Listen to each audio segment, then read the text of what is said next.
Why am I so angry? PTSD, 3-part cure. Memory Recon, written and read by Susan Pelsue.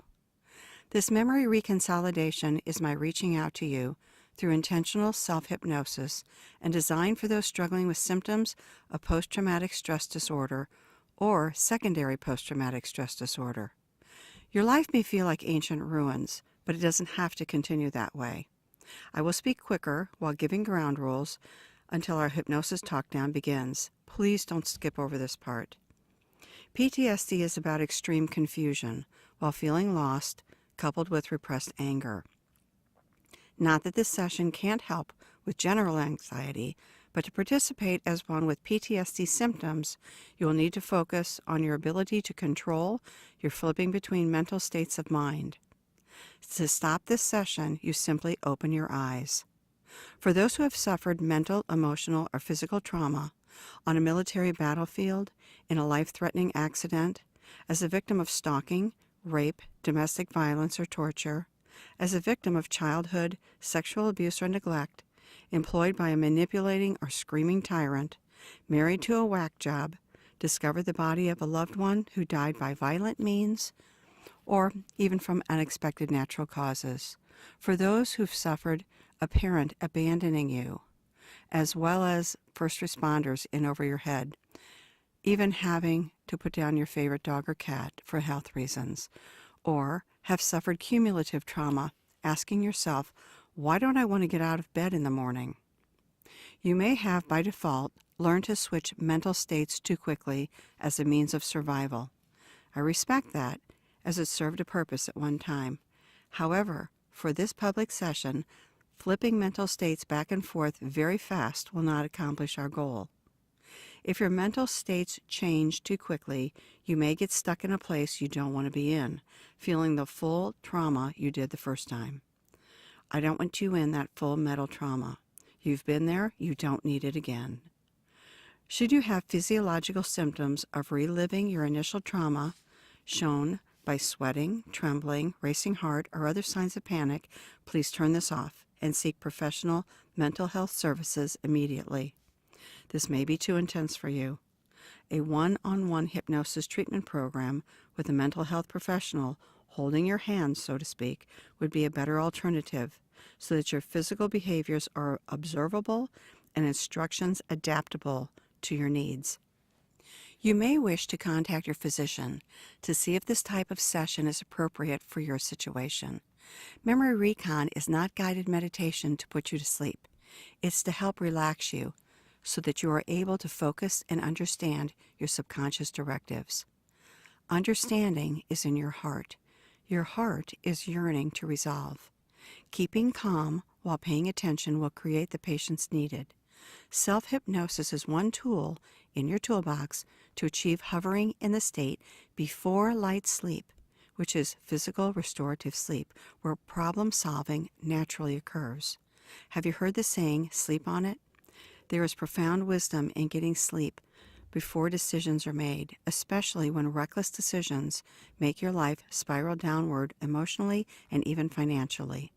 Recurring trauma, even in childhood molestation, can force the brain's reaction into some physiological restructuring, resulting in potential personality disorders as a result of one's lost safe place.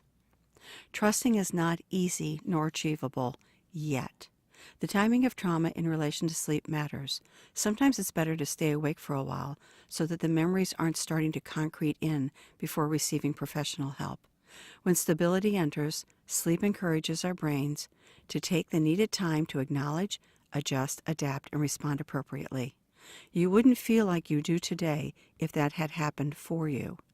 Memory Recon is about the takeaway that will help you deal with your day-to-day living more calmly and effectively without feeling like you are on the brink of disaster or that you are going to die.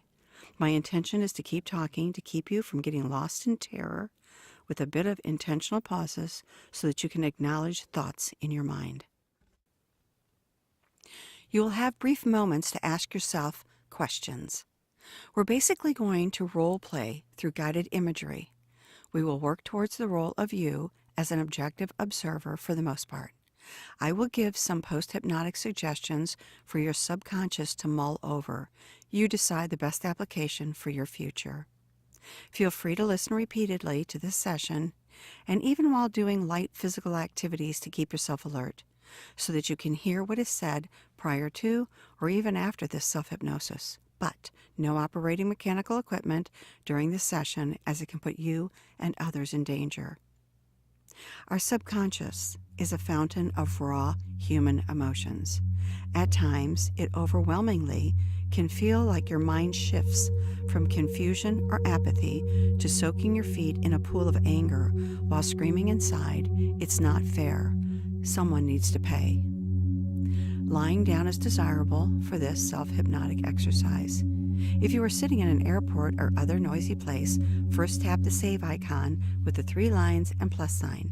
Create a file and name it Memory Recon. Put your earbuds in, attach them to your smartphone, secure your belongings from theft, and when you're ready, I want you to look up at the ceiling without moving your head upward. You have plenty of time to do this. If you've ever watched an exhausted infant going into the twilight stage, you may have seen their eyeballs rolling backwards, so that you are seeing the whites of their eyes. Just like when someone is fainting, you may see their eyeballs rolling. This is natural and a normal phenomenon. But as we age, we learn to resist and even fight against this technique. Give your brain the gift of this adjustment period it needs to naturally flow into the first stage towards sleep. You will hear everything I say and even may think you are not in a trance, and that's okay. Continue looking up, even farther than comfortable, as if you're looking up inside your eye sockets. Take a deep breath, as deep as you're able, pulling it up inside your head, and now drop the air out your mouth. No need to hang on to that breath. Gently walk into the alpha brainwave state of mind with this breathing exercise. Holding your breath between inhaling and exhaling will pull you up from alpha waves into a more neutral state of mind, which begs to step into beta brain waves. We want alpha. Let's block beta, which wants you to take flight or fight. No fast or short breaths, no hyperventilating. Let's do that. Relaxation comes through regulated breathing. Take your time and remind yourself that slow, deep breaths will not kill you. They are your friend, and they will help you live. Just like in boot camp, if you had to crawl on your back under barbed wire, you needed calmness to focus, to protect yourself. Remember, as you breathe in, immediately drop your breath out. Drop your shoulders. It's okay to sigh or even moan. Let's do it again. While keeping your eyeballs rolled upward, breathe in deeply and drop your breath out, feeling your whole self melt into your bed or chair. You may feel a yawn coming on, and that's okay. It's a good sign. I want you to go towards sleep, but not in sleep. Hear what I say and understand that being under self-hypnosis occurs while listening.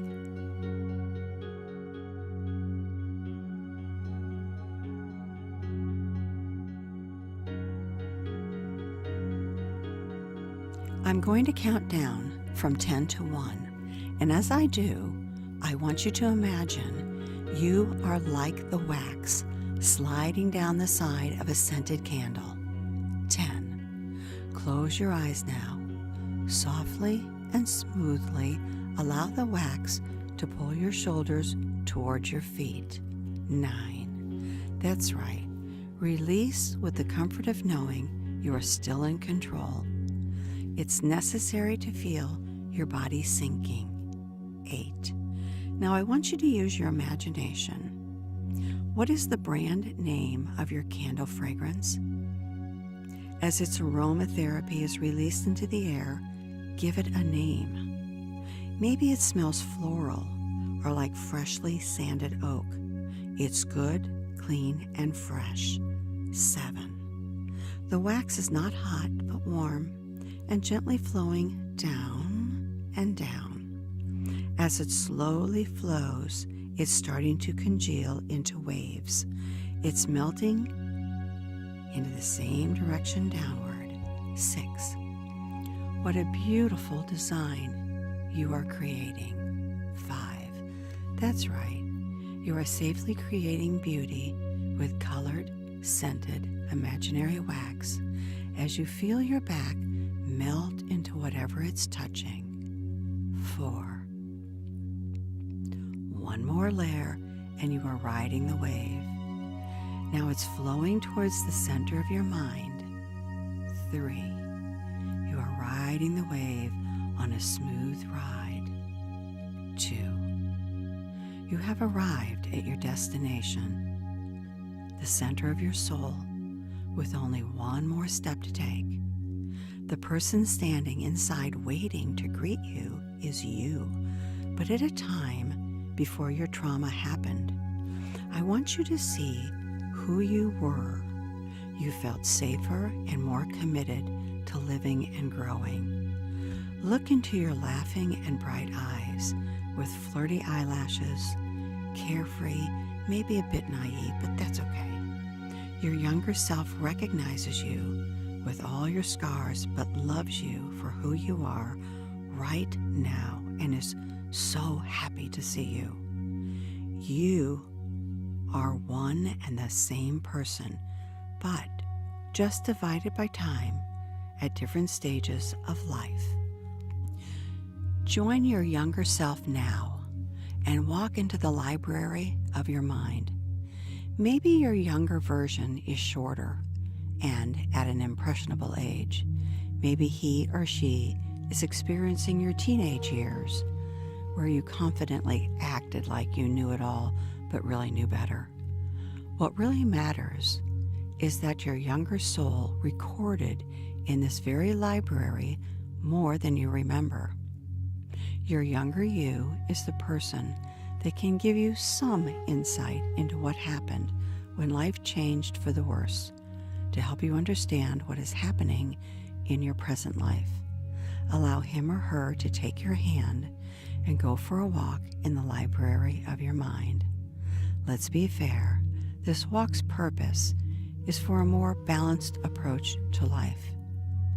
Our deep consciousness is seen through the imperfect eyes of our hearts.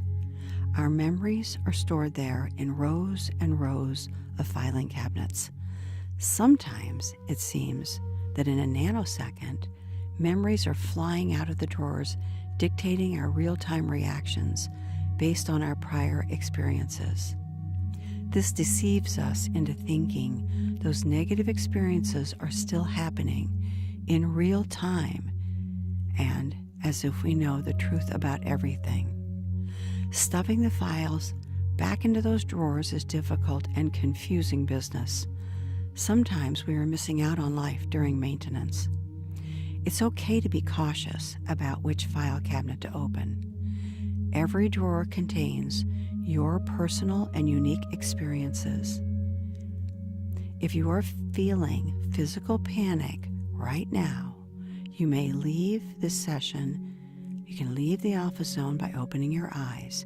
If you are comfortable, let's continue in your search for resolution. As you are walking hand in hand, you notice some file cabinets are plastic and colored in pastels or bright colors. Those memories are non-threatening. Other cabinets are rusty with sharp edges. All of the files make up who we think we are, because our inner self has an amazing ability to create what we believe is reality. We are designed to have a subconscious understanding to not only protect us from trial and error experiences gone wrong, but to help us avoid repeating painful situations in our future. Sometimes we learn, sometimes we don't. Not everyone who fed into our experiences were being totally honest with us, yet some were honest and wise. It's our interpretation of their honesty which helped form our foundational beliefs. Your trauma is wrestling with your beliefs of good and evil. Sometimes that's a negative thing, but sometimes that's a positive thing. Sometimes it's the hand of God wanting our attention. The hard part to understand is that our subconscious is not always spot on correct.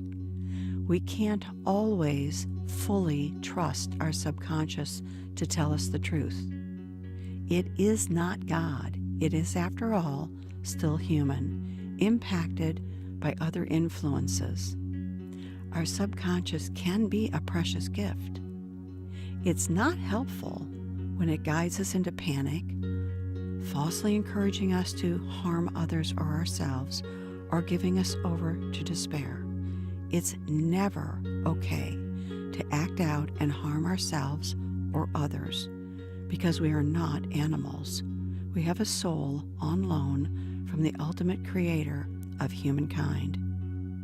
It's okay and normal to put your younger you in check and even self-talk to override inner negative, fleeting, or repetitive thoughts before they become dangerous actions.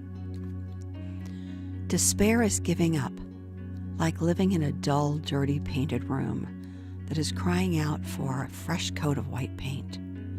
Every day is a day to paint the walls of your library clean. One way our brains can short-circuit reality and memory is to have a lack of oxygen on only one side of our brain.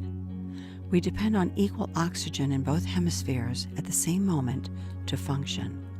When unequal, mental states of mind change rapidly, and panic can happen. To equalize your intake of oxygen, I want you to start doing a few exercises using both sides of your body in opposite directions. This sounds difficult, but we are balanced to do so. You may use a small soft ball and toss it back and forth between your hands. Or take the palms of your hands and pretend you are washing a wall in front of you. As the right hand reaches up, the left comes down. When the left goes up, the right comes down. Walking works well because your legs are moving in opposite directions, right leg forward, left back. Swimming works wonders. Pretend you are walking now, or washing the wall, or tossing the ball, or swimming in a shallow pool. This is a little thing with mighty results when done as a habit physically. You will look smarter and more coherent when you have equalized oxygen in your brain. When you feel threatened or out of sorts, do these exercises to regain control, to help eliminate feelings of confusion that leads to panic. You realize in your heart this disorder can be one step away from the red zone, where your peripheral mental vision can blur if not managed. Post-traumatic stress creates hiccups in your thinking.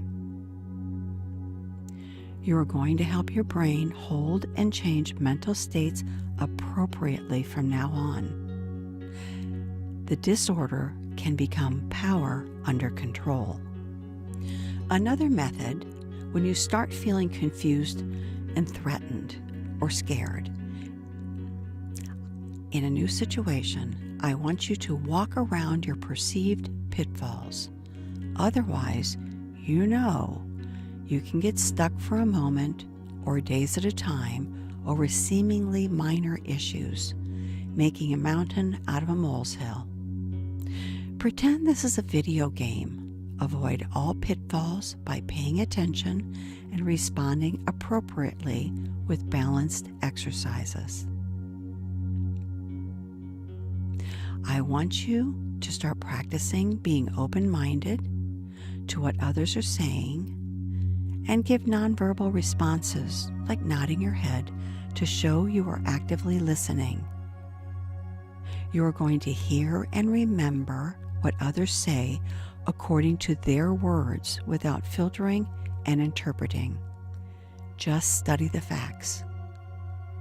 When you aren't sure of what's being said or expected of you, you will ask thoughtful questions and parrot back what was said, which is only good communication. I want you to use a calendar to record commitments with others, including specifics like addresses, phone numbers, places where to meet, what to bring with you, and plan to arrive early. Remember that inability to understand another's position can lead to confusion, road rage, mumbling, self-esteem issues, and alienation of loved ones, co-workers, and neighbors. Worst case scenario is marrying another who has untreated PTSD because both spouses are exercising rapid mental state of mind changes, and that causes chaos. This may feel like a budding new relationship at first. It's a pitfall, hard to climb out, especially when children are involved. Little story. When I was blessed with the gift of an untamed 1-year-old border collie, his behaviors were terrifying. At first, it took him several hours of inching towards me, then running away, before he felt comfortable approaching just to drink water from my cupped hands. With expert assistance from a sheep and border collie Scotsman, we learned that the dog probably had been tortured as a puppy. We do know he lived outside, chained, without any shelter, in all kinds of weather, for his first year of life. Surgical procedures helped to remove most of the embedded gravel, but still it took time to trust him in my home, and he bit us repeatedly and regularly. He was an alpha dog. He tortured my other dog until he learned to love her. Our cockapoo was losing her eyesight, so she had difficult seeing. His eye directives told her what acceptable behavior was in his world, but she couldn't see it. A showdown repeatedly ensued, with growling, snapping, and a paw in the middle of the little one's back. Lowered collie's shoulders, ready to pounce, veering at her with his pin-sized iris, his death stares promising someone was going down. His shadow resembled an angry wolf. The cockapoo knew enough to freeze in place, but her eyes would glance around, begging for help. Distracting my collie was difficult, just like it's difficult to distract a person with PTSD, hell-bent on obsessive thinking. It took patience and commitment. Clapping my hands loudly did nothing. Shouting his name did nothing. Throwing objects to another part of the room with yelling and clapping successfully created diversions. Once the collie's attention could be regained and redirected, it was then focused in real time as the false threat ended. He typically came out of his trance looking at me while sitting down in obedience, as if to say, "Oh, hi, when did you get here?" As his iris widened, his pools of black saucer eyeballs, and his stature relaxed into a soft ball of fur ready to play. What the collie experienced was normal for his circumstances beyond his breed. This is what it can feel like for some way down in the chains of PTSD. Sometimes it's easier to run away thinking you can escape the chains. Sometimes it's easier to be the loner, or self-medicate, or be the hero. When your brain hiccups, it's trying to regain control. There can be a false sense of urgency to react unnecessarily, with the subconscious in overdrive flipping through your files for the best solution. It's never okay for a man with PTSD to physically take it out on a woman. There is no honor in that. Some of the worst betrayal is when a wife with PTSD turns her manipulating anger, unjustified, onto her husband's PTSD, playing a dangerous game of risking her life in hopes she is able to overcome and overwhelm in order to create a defeated puppet slave. It's never okay to replace problem solving with a complacent attitude, with almost zombie-like obedience, and be grossly taken advantage of because he is at least keeping it under control or can't see what's really happening, nor wants to see the danger he is in, romantically or financially, because he is so worn down. A couple with rapid ability to change mind states can be a recipe for disaster. If your family and friends do not approve of the one you want to marry, heed their advice, because you may be more vulnerable than you think. Trusting the wrong person can ruin your health, ruin your reputation, and challenge your financial independence while you are still trying to manage the trauma of your battles. Kudos to those with PTSD who are worth their weight in gold during a disaster, because their thinking is honed into a clear and concise ability to see and avert danger when rapid changing mental states are necessary for survival. But you are not a border collie. You are a human being who must use words and actions to communicate rationally and appropriately. Anger turned outward looks like you are speaking a foreign language because others don't know how to help you, and it creates unnecessary drama. They may have no clue as to what parts of your brain are and aren't working. You may appear mentally ill. You are not mentally ill. Your soul is sick and hurting. Truly, the only people who understand your trauma are those who faced the same trauma and survived. Therein is your support group, but your support group can't help undo your subconscious thinking that's feeding your insecurity. Back to your inner librarian, your younger you, who still has you by the hand and is now verbally reaching out and saying, let's take a tour of what we've developed over time. Your library has files as far as you can see. I want you to notice what your library looks like. I want you to use your imagination. Is it neat and clean, or is it a hot mess? Now turn to your younger librarian and ask, what was our favorite thing to do before our trauma took place? Was it seeing how fast your bike could be ridden over dirt mounds or broken boards? Was it dressing a favorite doll or reading books with happy endings? What was it that made you feel excited to be alive?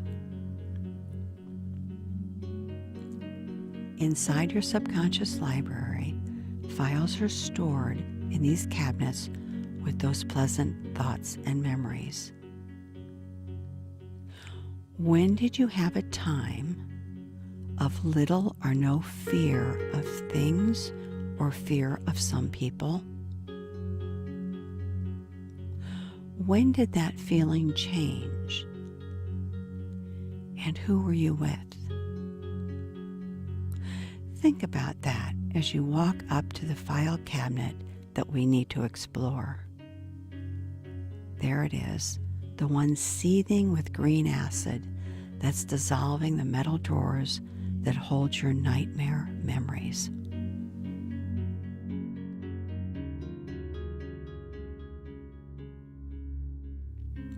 Is this the right time for you to approach that file cabinet containing the ugly files? Continue unless you need to open your eyes and stop.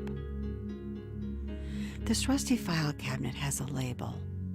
What label is it? Is it my worst nightmare? Now give yourself permission to take that stepladder sitting next to the file cabinet and hand it to your younger self so that he or she may climb it and open the top metal drawer. As the drawer opens, you see packed file folders, but there is one manila-colored file that inches its way up higher than the rest, begging to be opened. Your younger self takes hold of that file, pulling it the rest of the way out. What is the subtitle on this file? Does it say something like, "This bothers me the most right now"? Your younger you is not willing to hand it over. Take a moment to adapt to the nature of the problem without seeing the problem played out in a movie format. Whether your trauma occurred because of a relationship gone very wrong, or as part of your job responsibilities, or an incident in your family, or even weather-related, that trauma happened once in real time, and it's in the past.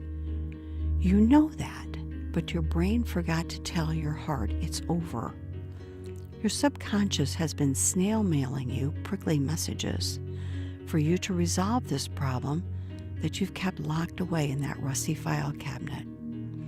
It's not unusual, but even normal to suppress such a memory because you weren't able to see all the information necessary to clearly understand the circumstances, your role, your guilt, your anger.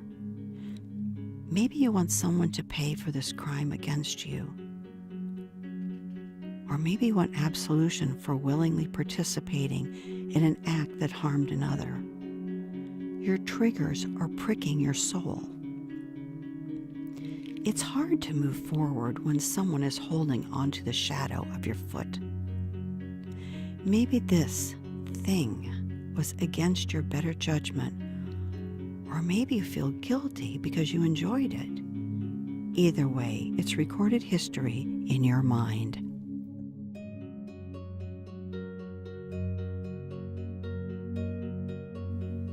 Whatever your secret, it's in this folder, and it scares you because you can't undo it and you wish you could.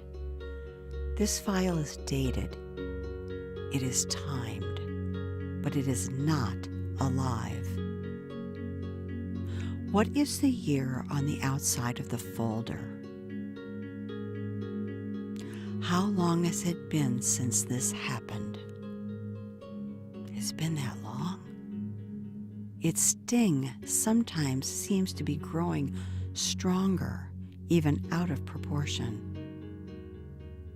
You now know that the particular trauma is in your file, and it's not in real time.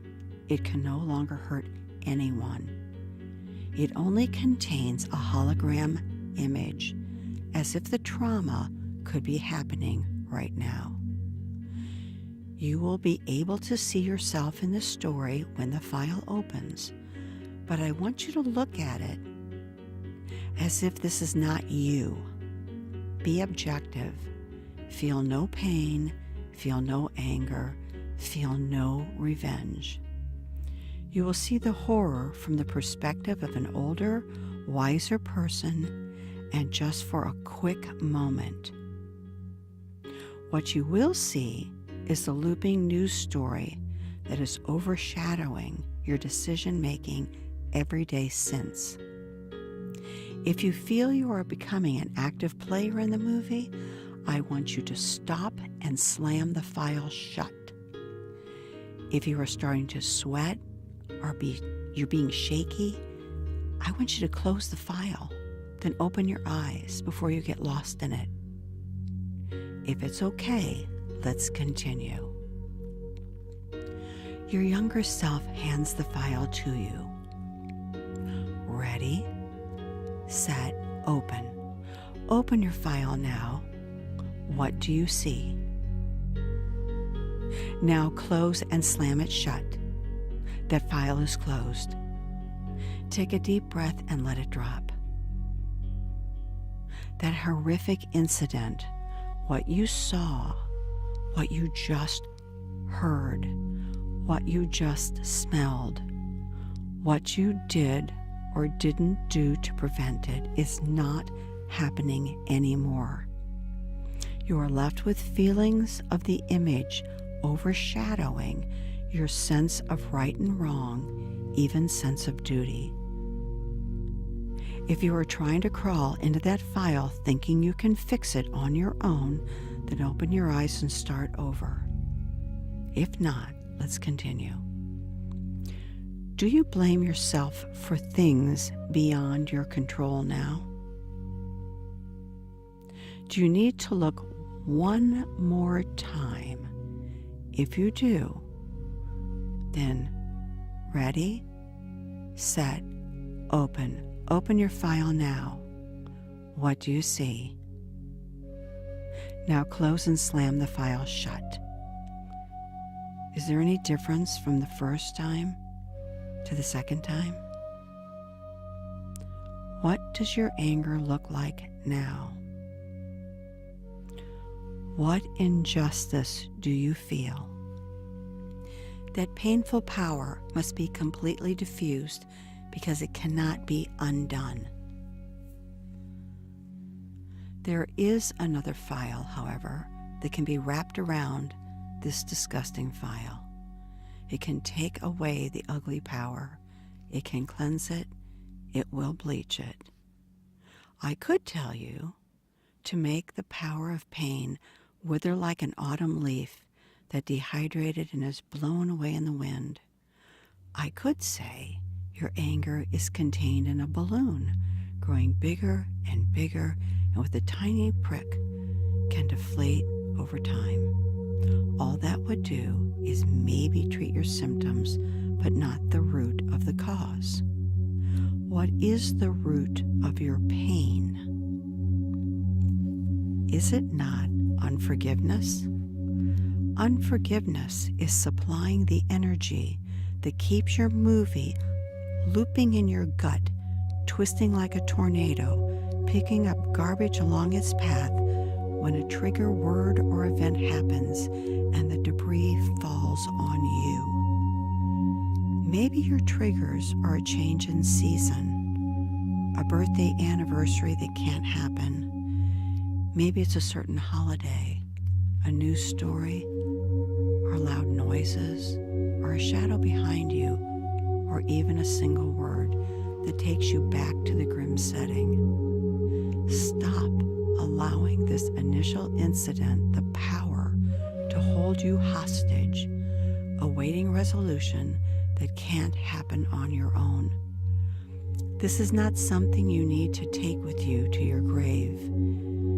If you could have, would you have been able to gather the resources to prevent this incident from happening at the age when it occurred to you? Yes or no? Did you follow orders, thinking your actions were your responsibility? Yes or no?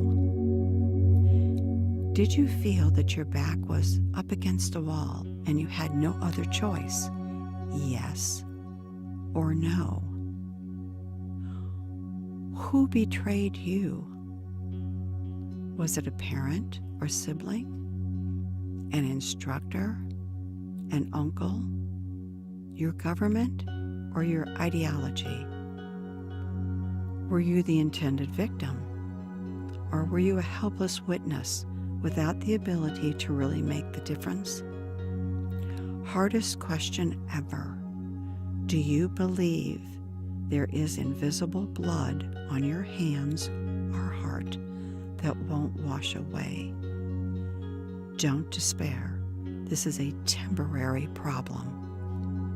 Even secondary post-traumatic stress can become a disorder when you are not the victim of an accident or human hate, even though it still holds you on the front lines of sorrow and pain. If you could have changed history and not been a part of that trauma, would you do so now? Yes? Therein lies your treasure. Therein lies your heart. Therein lies your true intent from the side of wisdom. Gnawing feelings are regret for a good reason. You've established a new intent from the perspective of being at that intersection again, that intersection of life where your personal tragedy took place. What can you learn and cherish from this experience that will change your life for the better? Second hardest question ever. Who ultimately had the ability to stop this tragedy but didn't? This is the key to moving forward. Who ultimately had the ability to stop this tragedy but didn't? Conclusively, everything that happened first went before the throne of God, whether you believe in the Almighty who made heaven and earth or not. It did.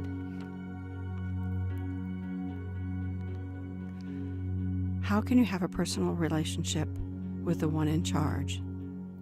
Who is the one in charge? The beloved Son and with His Spirit. That is a place from where blessings flow. for your benefit.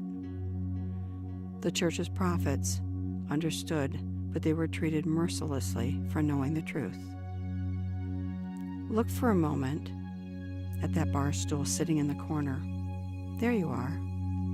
That person is you, not knowing, not understanding, and being afraid that you are not in control. That is at the heart of your battle, telling you that you are not safe in your thinking, making you nervous, making you skittish, making you angry, and making you panic. God is always in control of His universe, but His universe is not our God. His universe is His subject, not your genie. The universe does not bless you with squat. The universe only obeys His every will. Sometimes, by all right, He changes the wind and the waves that disrupts our lives, and that's okay. He didn't allow your tragedy because He was bored, but because in spite of our being us, He has a purpose and a beautiful plan, no matter all the suffering. He does not always cause the tragedies of the world, but He could if He wanted to. He does, however, allow each and every part of history. He never sleeps nor slumbers. It's all under control. He continually repairs and maintains in spite of our stubborn wills, and waits for us to find Him in Holy Scripture. He's not pulling puppet strings, as we are victims of our own bondage of the will and only breaking free when He takes our hand through His Word and sacraments. Your suffering may not make sense because you were not created to fully understand the heart of God. Yet, that one and only throne is the place in time where your history could have been altered, but it wasn't. That is the place where God, sometimes with a broken heart, allowed these horrible events to happen to you or others. We may not know until eternity, and that's okay. It's not our universe. We neither control the universe, nor does it control us. Bottom line, God didn't stop that tragedy in your file. He didn't do it. He gave you a subconscious to record your behaviors, your thoughts, and what you do. He wrote on your heart His commandments so that you may reflect and want to discover who's knocking at the door. Slamming the door in His face, replacing Him with objects of other trust, or purposefully harming yourself or others is self-destructive and defeating. Just like He didn't stop Job, but allowed him to lose his health, his children, his home, and all of his wealth. But God could have stopped that, yet knew the outcome before it happened. Job was a picture of an old man wearing burlap and sitting in ashes, wailing and lamenting the loss of his grown children and riches. He was temporarily stuck in a dark place with an abusive wife and betraying buddies who didn't care about Job's soul. Spouse and friends advised Job to curse God and die a poor, wretched man. World's worst advice was given to a man on the edge by his closest friends. It does hurt and angers us the most when we feel God was the one who betrayed us through our bodies, our parents, our spouse, our employers, or even our legislators, because this is the trauma that affects us all that is impossible to reconcile on its own. We didn't ask for these events in our lives. The results can be devastating and cause long-term depression, but you don't have to or need to feel that way. I want you to use your imagination. In your hands, you are holding a framed picture. In that picture, you may see your older self in the center of the artwork, with the good Lord off to the side as your personal genie. That would mean you are in the center of God's universe. Is that where you really want to be? The woman who knelt down at the feet of the Messiah cried real tears of repentance and dried them with her hair. I'll ask you again, do you really want to be in the center of God's universe? Who wouldn't want a genie who could defy physical science and nature and produce our demands in nanoseconds, or change people into thinking like us? If you haven't already pushed that self-centered picture out of its frame, please do so now. Now there is a new, fresh canvas in that old frame. I want you to point to the frame, and then I want you to pick up a paintbrush and paint a new picture. This is one with God in the center of his universe, and we are holding hands surrounding him. In your new painting, does he have a teardrop coming from his eye looking at earth? Maybe he has multiple faces that reflect his ability to stay the course, sticking to his plan from the beginning while focusing on undoing the evil of this world with his promises on solid ground, so that you will be with him and those who love him in paradise when he calls you home. The hardest thing to do is to trust God's wisdom. The easiest thing to do is to trust God's wisdom. How do you know where you stand with God?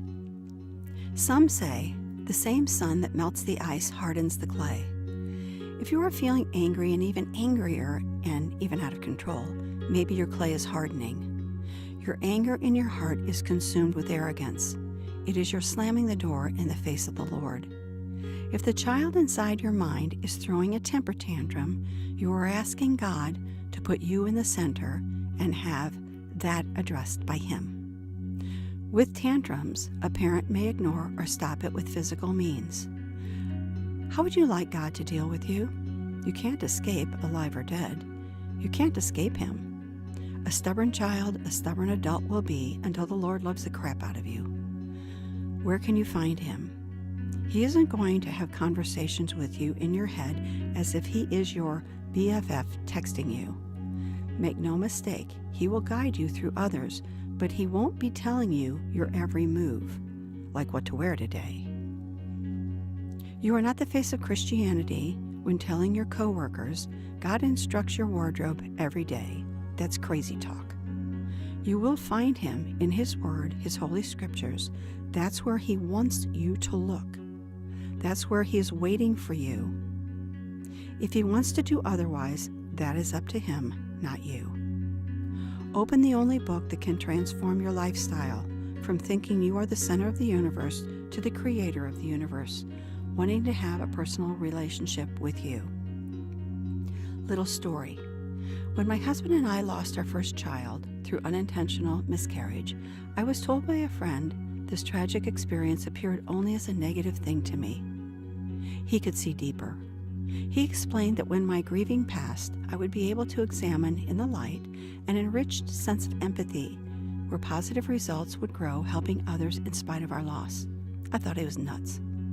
He took my navel-gazing and forced me to look at the horizon because I was stuck, being furious that my baby died beyond my control, and then I was misjudging the child's death as my fault.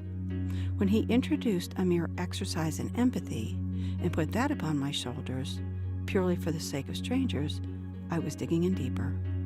That's how I temporarily twisted the truth, because that's not what I wanted to hear. My heart was at war with my mind and body, wishing I could undo what I had no control over. I would have given my life for my child. However, our friend was correct on many levels. I learned to honor that child by shortening my grieving time and knowing with full confidence that the day will come when the sting of death is no more. If you are feeling that sting, it's there to remind you that your forgiveness is in his hands, the one who walked on water. This isn't the end for those he calls his own.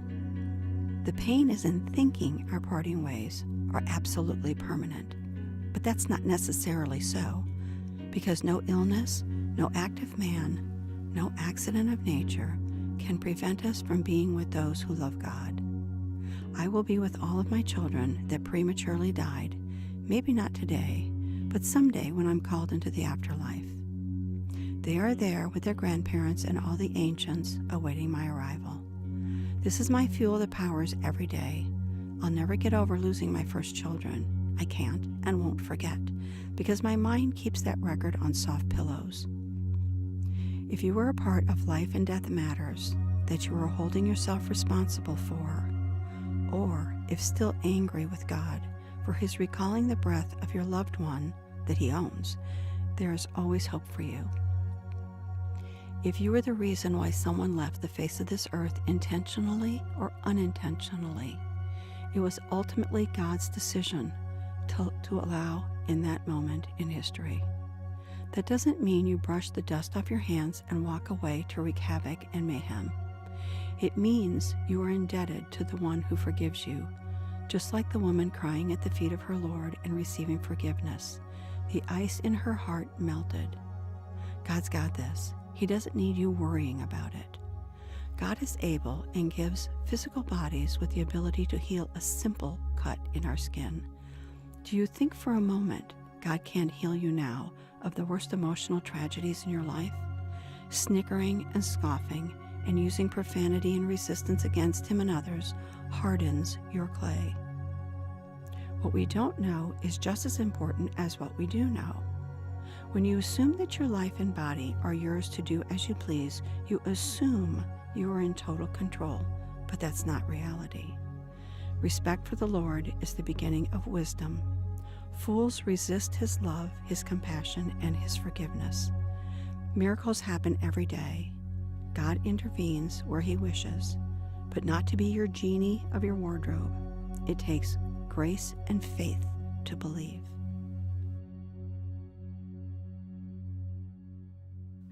Faith comes by hearing and reading the pure Word of God, not some adulterated version. Just like a truce during World War I, when opposing armies, the French, British, and German troops, temporarily stopped their fighting on Christmas to exchange gifts and handshakes before following orders the next day and returning to their military duty for their countries. God was creating a miracle. World War I wasn't God's fault. It was a result of men's stubborn actions against his will and those trying to stop the harming of others through war. But God was present on that battlefield in the cumulative P.T.S.D, sending his angels to each and every fight to take his boys home. God is still capable of reuniting you with the one or more people haunting you in your heart. This isn't the end, it's the beginning. On the horizon, your life isn't over. God's waiting on you to get up and serve him.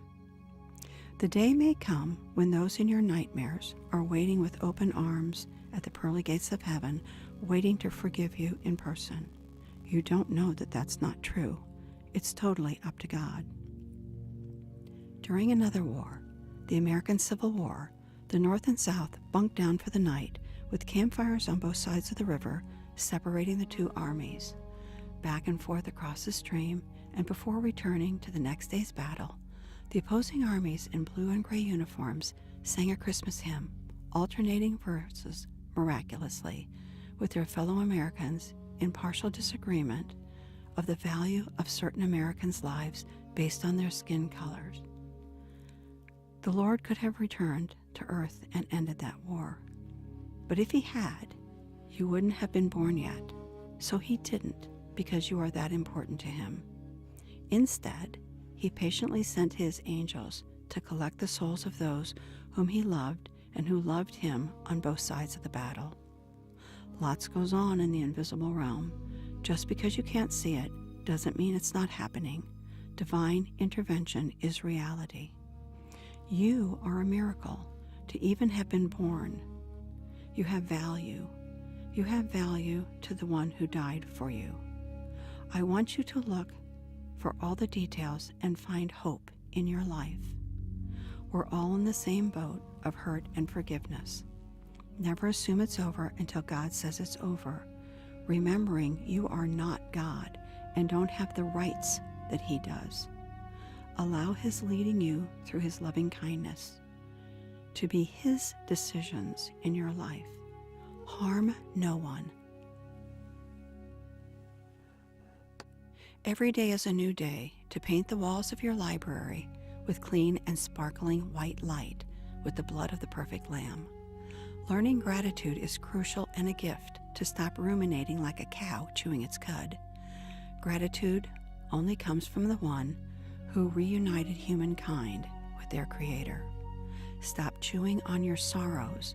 as if your punishment of yourself is enough to be able to face God eyeball to eyeball someday, like that will fix anything. I know and you know, you are putting yourself in the corner of disobedience thinking you can pay your debt. God knows that's a human trick. He's wise to it because he already paid your debt. I want you to stop being angry. Stop thinking things could have been different. Stop being a spoiled toddler wanting your way. A cow swallows its cud. You are not a cow, so spit it out. You're replaying the movie of terror. Spit it out now. Ruminating fixes nothing. It's a waste of time. It has distracted you from your responsibilities and the joy of loving others and yourself. You're on a profound journey of life. Sitting down on the trail with crossed arms and feet won't get you to fresh water. Get up and take his lead.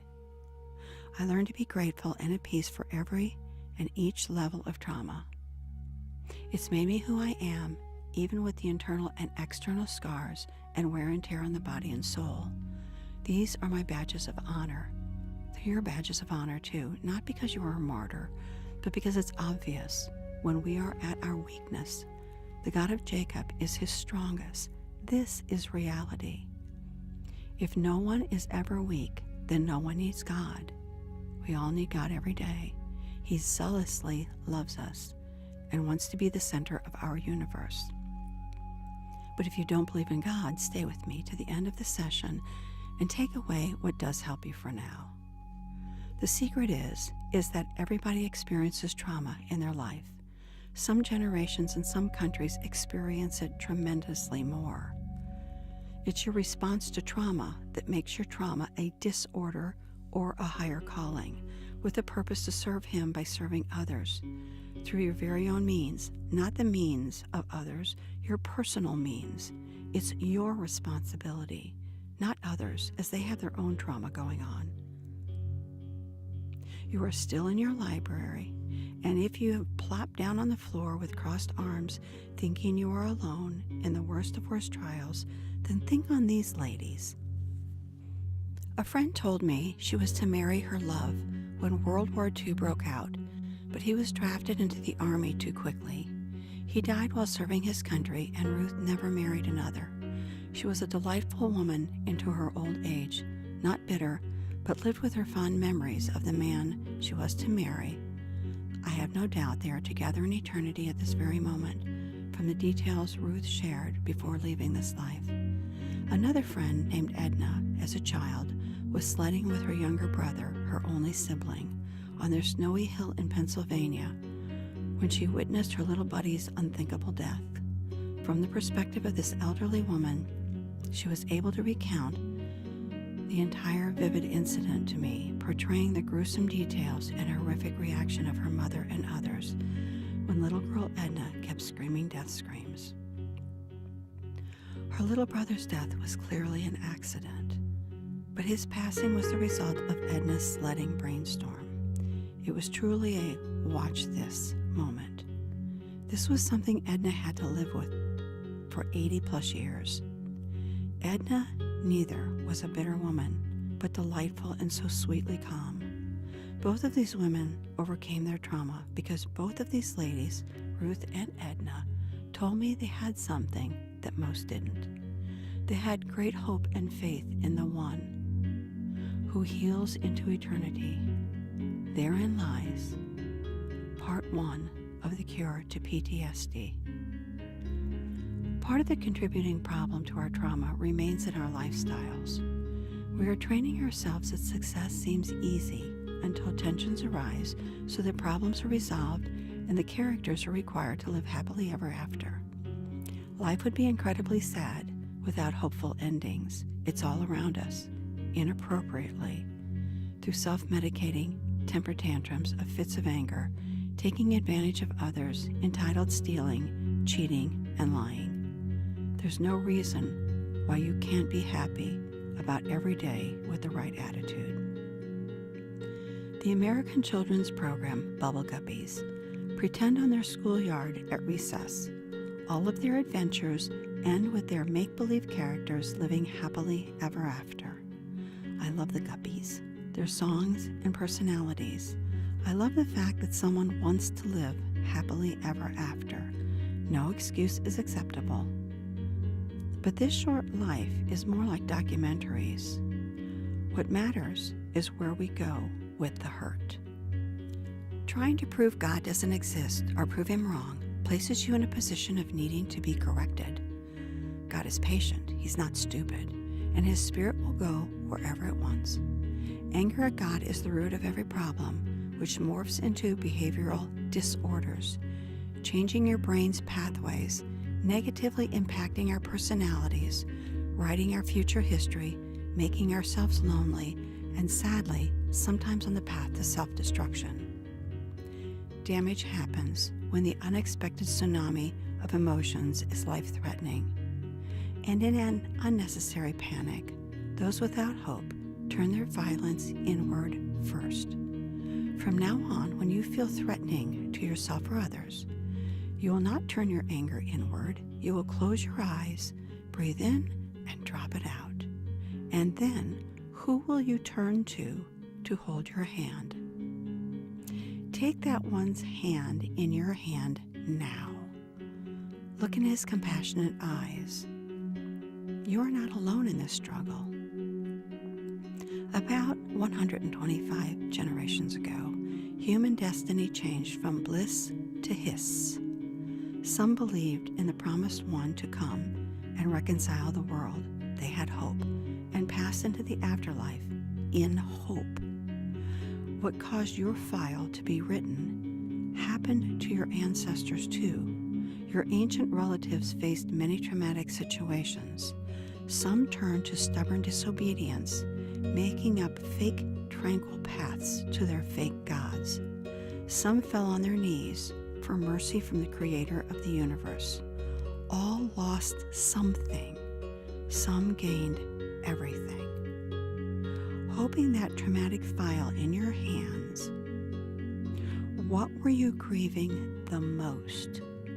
Put it into a sentence, run it past your heart, and say to the one holding your other hand now, I was grieving the loss of.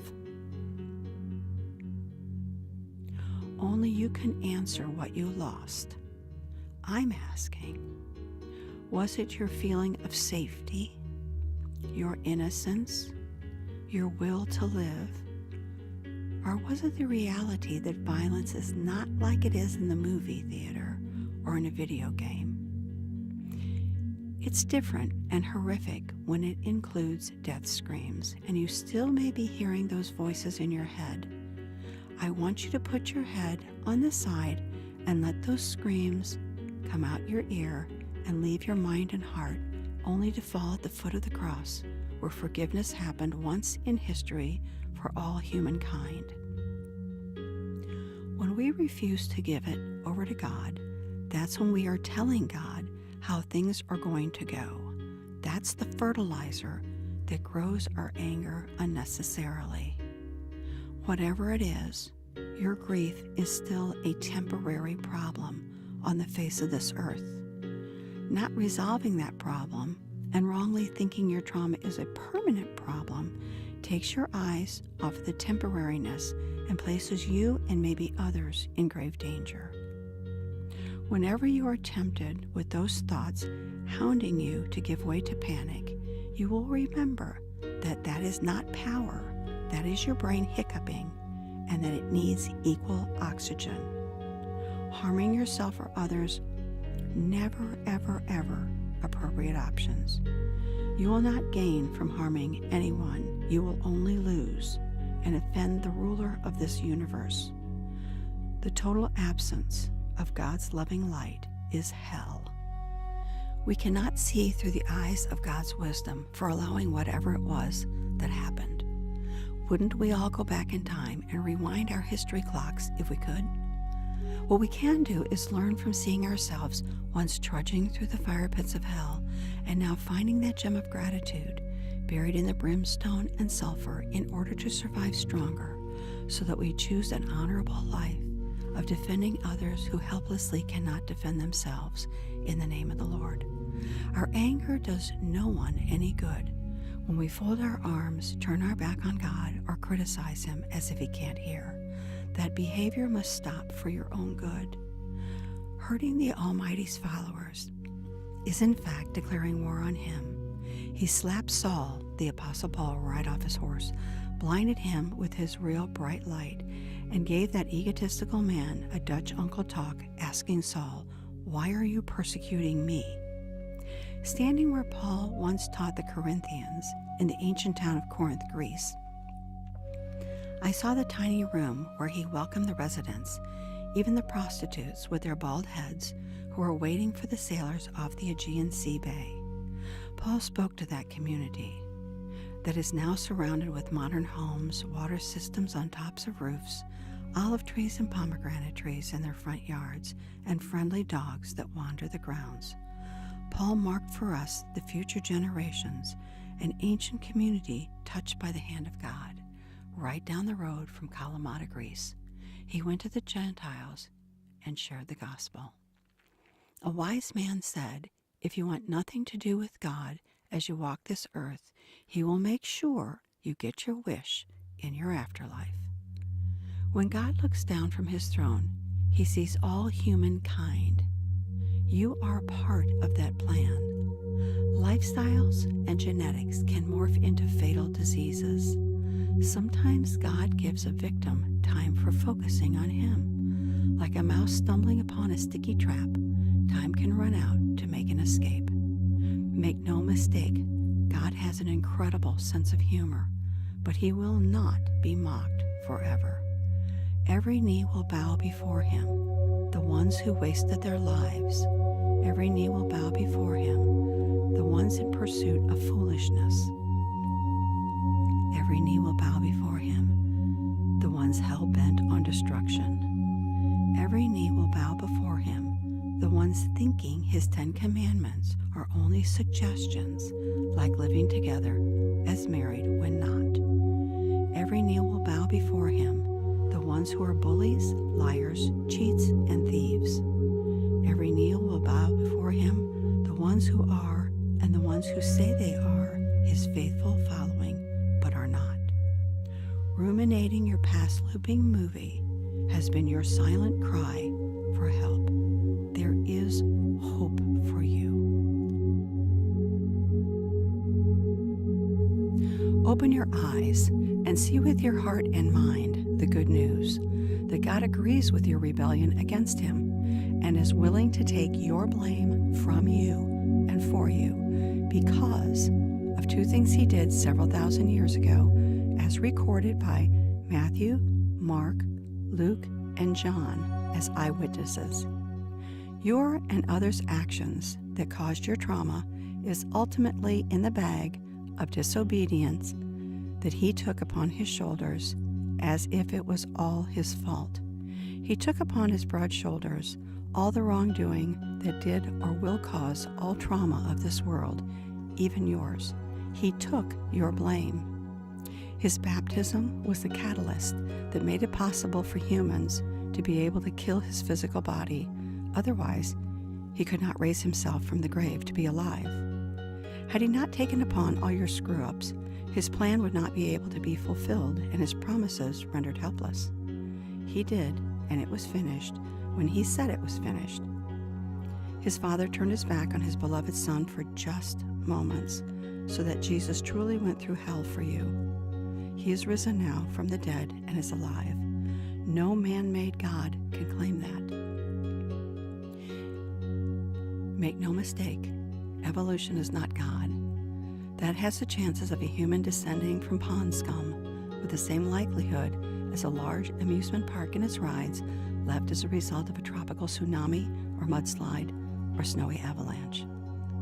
You cannot have a living relationship with an unknown God or a theory or an ideology or Satan himself or a statue or writings that pervert His holy scripture from Genesis to Revelation. This spirit is enlightening races all over the globe this very moment. Every day, more and more are blessed with the true, healing, white light that comes only from the throne of God. The white light has a name. It's not the universe's light. It is the light of the perfect sacrificial lamb. There is no personal relationship outside the one who is the triune God, Father, Son, and Holy Spirit. Where your heart puts its trust, its adoration, and its pleading love is only meant for the Lord Himself, not for anything or anyone else. This is the only light that can lift that traumatic burden off your shoulders and put it on His very own. This is part 2 of the cure to PTSD. It's that you were and are forgiven for your human nature, for your many acts of disobedience, your justified anger at yourself, others, and Him, because you were betrayed into trauma or because you betrayed others. He will make all things new in spite of us as perpetrators or victims. No need for revenge, as He will hold accountable better than we ever could impenitent hearts that hurt us. He wants you to forgive, as He told those on a hillside at the Sea of Galilee when He taught the world the Lord's Prayer. Let go of holding another accountable. He has taken on that accountability. If and when others are sorry, He's got this. The time of betraying yourself and others has ended. The time of shaking your fist at God has ended. No need for revenge. You cannot earn your forgiveness. It's all by grace, free grace, not cheap grace. It's a gift of pure mercy. When you are feeling down, remember the words, mercy from above. When you are feeling down, remember the words, mercy from above. When your eyes are focused on Him, there is no need to ever open that file again. It's a done deal. It no longer has power over you. The only way it will keep rumbling in that file cabinet, pleading for you to come back and force your eyes onto the pain, is through moments of doubt. What can you do to prevent the wanting to open that file again? Here's a suggestion. Look at the front of the manila folder now. Take it in your hands. See that it is changing. I want you to see the words being written almost magically, letter by letter, spelling on the front of the file, you are not God. Leave the tough stuff to me, just serve me, is something He would say. You are not God. What a relief. You no longer need to feel responsible. Now wrap the file in that golden file sitting on top of the file cabinet. That's the covering with the words that will take your ugly file and all its content away. Keep wrapping your worn-out file with the golden one as it washes it with the blood of the perfect Lamb. Respect for God is the foundation of life, keeping you from long-term trauma of the past. When He forgives you, you are forgiven. It is finished. His loving kindness never gives up on you. The Lord is the key to the kingdom of heaven. Job found that key after experiencing the same human suffering which doesn't eat at you any longer. Job came full circle, refusing to stay stuck in the quagmire of trauma when he focused on the one that could save him from himself, his wife, and friends. Jesus, before human form, appeared about 70 times in the Old Testament, veiling Himself in physical science or angelic being, before veiling Himself in human flesh to live on earth for one purpose, you. He is the Word made flesh, and the one who knitted you together in your mother's body. He knew you before He created His servant, the universe. You are freed to fall at the foot of the hologram cross, and He is holding up your fainting body in His mighty, loving arms, in spite of your past behaviors that haunted you. This is part 3 of the cure to PTSD. You have forgiven yourself for causing harm, and forgiven your perpetrators because He has forgiven you, and tells us how to do so through His prayer, the Lord's Prayer. You have forgiven those who hurt you because God forgives you. God's got this, because He is the giver of forgiveness. He was the one who told the sinful outcast woman at Jacob's well, go and sin no more. Does forgiving equate forgetting? No. But you can let go of the pain, knowing your subconscious is holding that recording along with the evidence of forgiveness now recorded in the same file cabinet. Now behave like it. On your weakest day, I know that over that rusty file cabinet is a picture guarded by your subconscious. It's a picture of your Savior holding you up as your legs give way. God used unlikely characters to show his glory. He used Job, who lost everything and had reasons to hate him, but didn't. God used arrogant Saul in ways he never imagined after crashing off his horse for the sake of the Gentiles. I stood where the bones of Paul are buried in Rome, where Paul's remains await the resurrection, to be reunited with Paul's spirit, which is now in paradise.